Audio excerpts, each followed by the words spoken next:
بسم اللہ الرحمن الرحیم۔ آج کا موضوع ہے جنگ حطین۔ جنگ ختم ہو چکی تھی، میدان جنگ لاشوں سے پٹا ہوا تھا۔ میدان کے ایک کنارے سلطان صلاح الدین ایوبی کا خیمہ نصب تھا۔ فلسطین میں صلیبی ریاستوں کے حکمران اور بڑے بڑے صلیبی سورما قید کر لیے گئے تھے۔ سلطان نے نماز شکرانہ ادا کرنے کے بعد حکم دیا کہ قیدیوں کو حاضر کیا جائے۔ یروشلم کا بادشاہ گائی اور اس کا بھائی املرک، کرک کا حکمران رینالڈ، توران کا حکمران ہمفری اور دوسرے قیدی سلطان کی خدمت میں پیش ہوئے۔ سلطان نے اٹھ کر ان کا استقبال کیا۔ سلطان نے بادشاہ گائی کو اپنے بائیں جانب بٹھایا۔ اس نے دیکھا بادشاہ کو سخت پیاس لگی ہوئی ہے۔ اس نے برف میں لگا ہوا ٹھنڈا پانی منگوایا اور خود اپنے ہاتھوں سے پیالہ بادشاہ کو دیا۔ بادشاہ نے پی لیا اور پھر پیالہ رینالڈ کو دے دیا، جو ابھی تک کھڑا تھا۔ مسلمانوں کی مہمان نوازی کا یہ ایک اصول تھا کہ اگر کوئی دشمن قیدی ان کا کھانا کھا لیتا یا پانی پی لیتا تو گویا وہ ان کی امان میں آ جاتا۔ رینالڈ نے پیالہ منہ سے لگایا ہی تھا کہ سلطان نے ترجمان سے کہا، بادشاہ سے کہہ دو پانی کا یہ پیالہ تم نے دیا ہے، میں نے نہیں۔ روٹی اور نمک اس کی جان بخشی نہیں کر سکتے۔ پھر سلطان اٹھا اور رینالڈ کے قریب آ کر بولا، میں نے تمہیں قتل کرنے کی 2 بار قسم کھائی تھی۔ ایک بار اس وقت جب تم فوج لے کر حرمین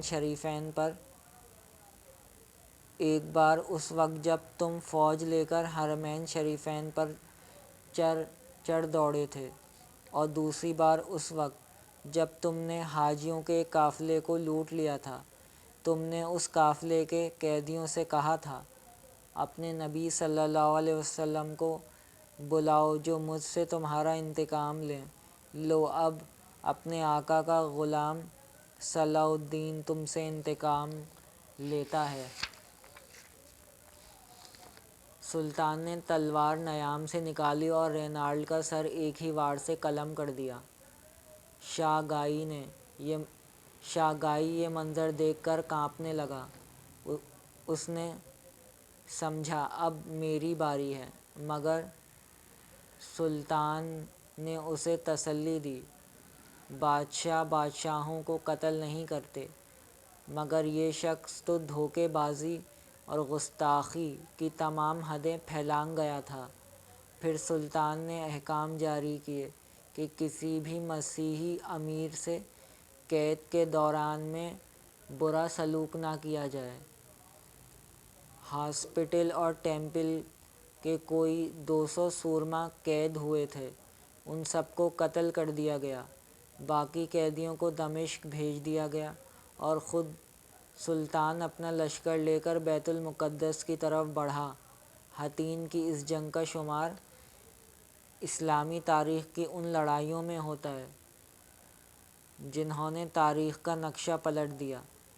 اس جنگ نے فلسطین کے صلیبیوں کی قسمت پر مہر لگا دی، جو تقریباً 1 صدی سے فلسطین میں اپنے چنگل گاڑے گرد و پیش کے مسلمان علاقوں کے لیے مصیبت کا موجب بنے ہوئے تھے۔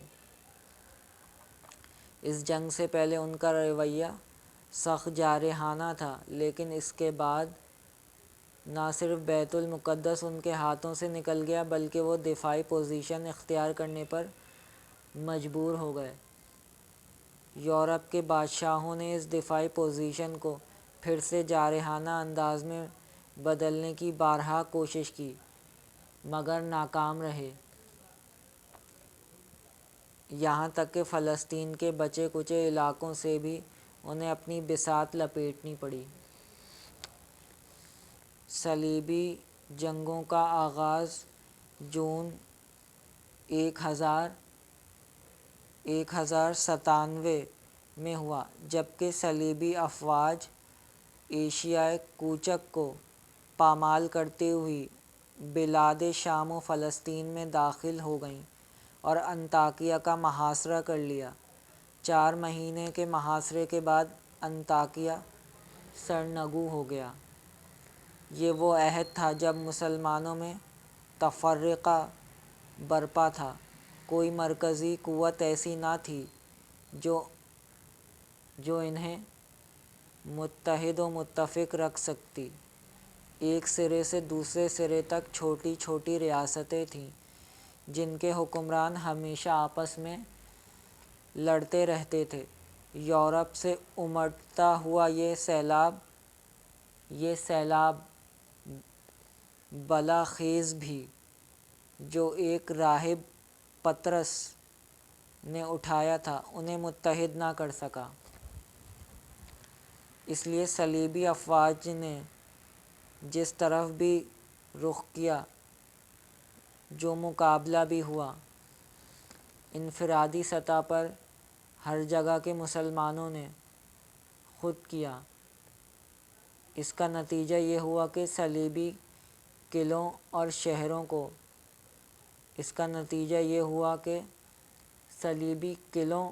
شہروں کو یک کے بعد دیگرے فتح کرتے ہوئے بیت المقدس کی طرف بڑھے اور جون 1099 میں القدس کو جا گھیرا۔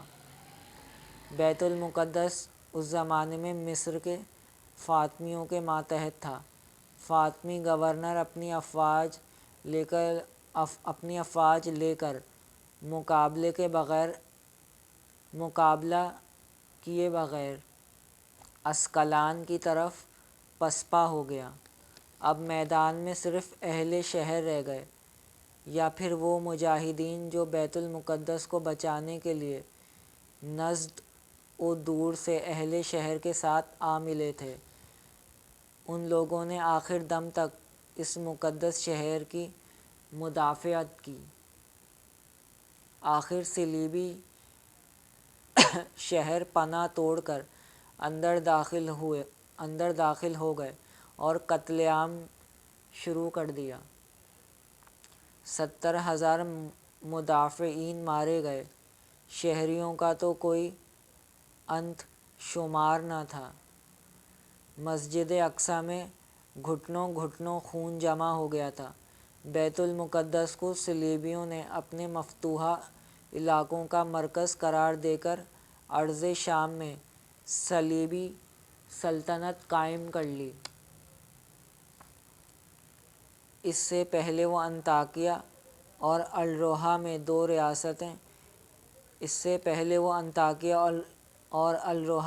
ریاستیں قائم کر چکے تھے۔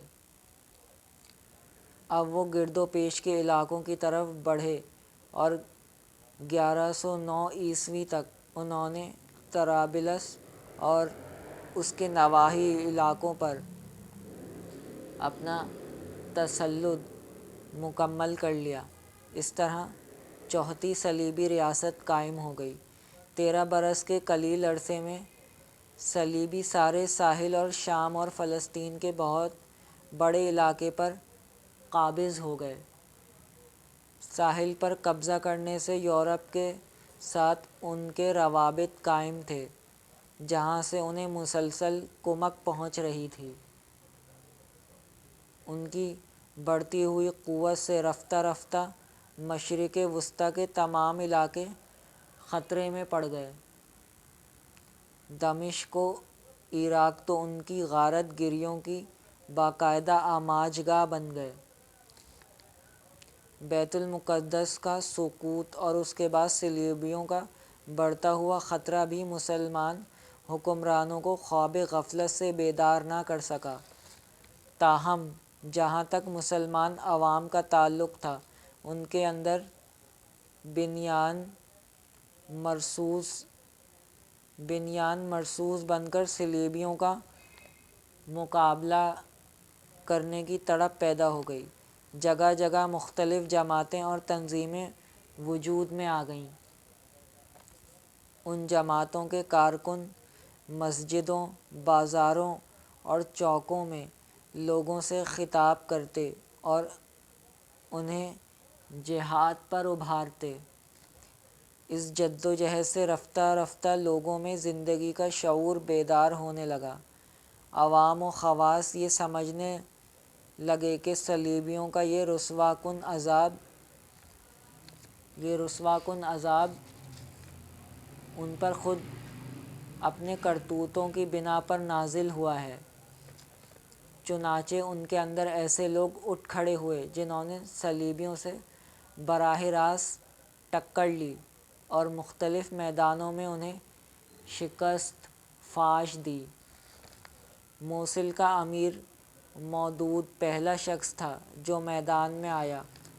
اس نے 1119 میں انطاکیہ کے صلیبی حکمران کو بری طرح شکست دی اور اس کے لشکر کو پارہ پارہ کر کے رکھ دیا۔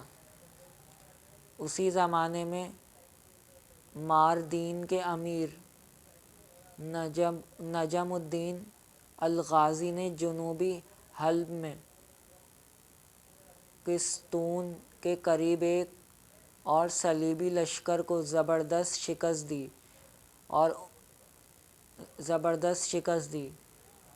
ان سرگرمیوں